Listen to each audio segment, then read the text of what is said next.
This morning, we're hearing from one Montana Marine veteran who sacrificed a lot in Afghanistan. MTN's Megan Mannering found out how he feels about America's withdrawal more than a decade after returning home. Tommy Parker is probably a name you've heard before if you live in western Montana. After joining the Marine Corps, being deployed to Afghanistan, and later having both of his legs and most of his left hand amputated, he returned home to Montana not only a veteran, but a hero. And now, as the country erupts with opinions over whether the U.S. should have withdrawn from Afghanistan, it's the veterans like Tommy Parker who offer the most unique perspective. 10 years ago, Tommy Parker came home. You may recall this scene from the Missoula airport, a hero returning from war, bruised and beaten. There's emotions flying everywhere. Parker joined the Marines after high school. He'll tell you his motive was anything but heroic. He was just a kid looking for something to do.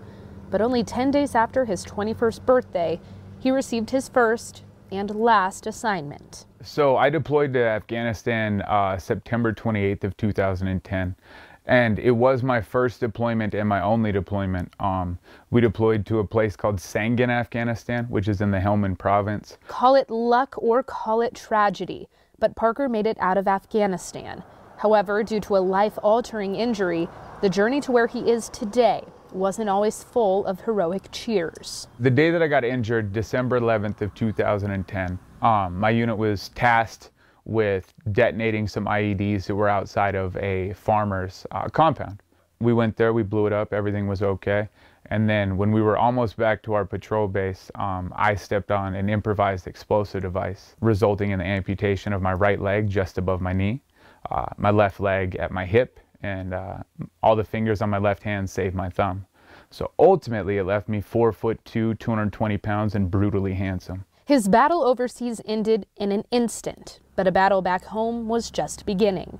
Like so many of our country's veterans, Parker fell victim to the harsh reality that comes with life after war. It was a long process, and I made it a longer process because I lost direction and purpose in my life for a long time. And I decided to beta test narcotics for almost a decade, starting with opiates, meaning pain pills prescribed by doctors, eventually branching off to heroin and then to methamphetamine, resulting in me being incarcerated for altogether almost 18 months. Parker's life would look drastically different had it not been for Afghanistan.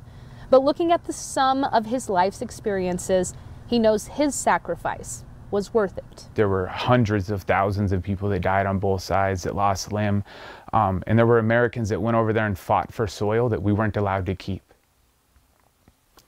But the untangible impact that we might have made on those young lives in the generations to come, showing them that they can change their country, that it can be better, I think that the juice was worth the squeeze. The decision to pull out of Afghanistan will be debated for years to come. Parker proposes that we switch our focus from assessing and arguing to caring for a group of people who are coming home, many of whom will be in the same position that he was in 10 years ago. But what I can speak to is the veterans that are back home that might be 3/4 of the way down a bottle right now watching this, or staring at their bracelet with their friend's name on it, wondering, was it worth it? Hold on while I stifle my tears. It was. And I urge you to find a purpose that's outside of that bottle and continue to push. My face looks weird because I'm trying not to cry, but it gets better, bro. Promise. In Ronan, Megan Mannering, MTN News.